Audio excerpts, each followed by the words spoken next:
The reaction between solid potassium and gas phase oxygen is complicated.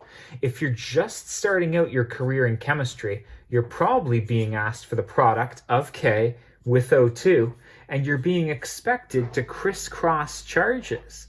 What I mean is, K wants a charge of +1. It wants to lose 1 electron. Oxygen wants a charge of -2. Each O wants to gain 2 electrons.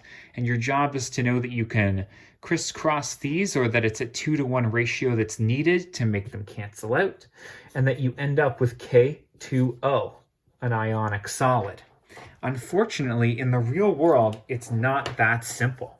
In the real world, when you mix the right amount of potassium with oxygen, you end up with something called K2O2, which is potassium peroxide. It's still a crisscross between K with a 1+ charge, but this is a polyatomic ion, O2, with a -2 charge. That means that 2 needs to come down to make K2. That 1 comes down, and it doesn't get ignored, but there's only 1 of it, so we don't write anything. You end up with potassium peroxide.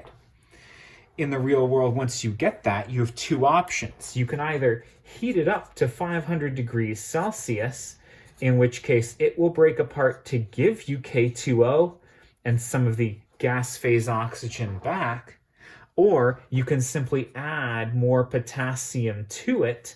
I think we only need 2 more Ks there. That's going to give us some 2 K2Os. Yeah, that's a balanced chemical equation. It's just another synthesis, though. So, add K.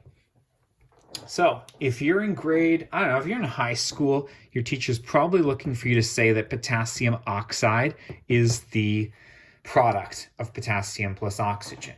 But in the real world, you have to watch out for what kind of actual reactions are happening. You might end up making the peroxide, which needs further treatment either with heat or with solid potassium to get you that product that you thought was made. Complicated? Maybe, but it's beautiful, just like all of chemistry and just like you are, my friend. Best of luck.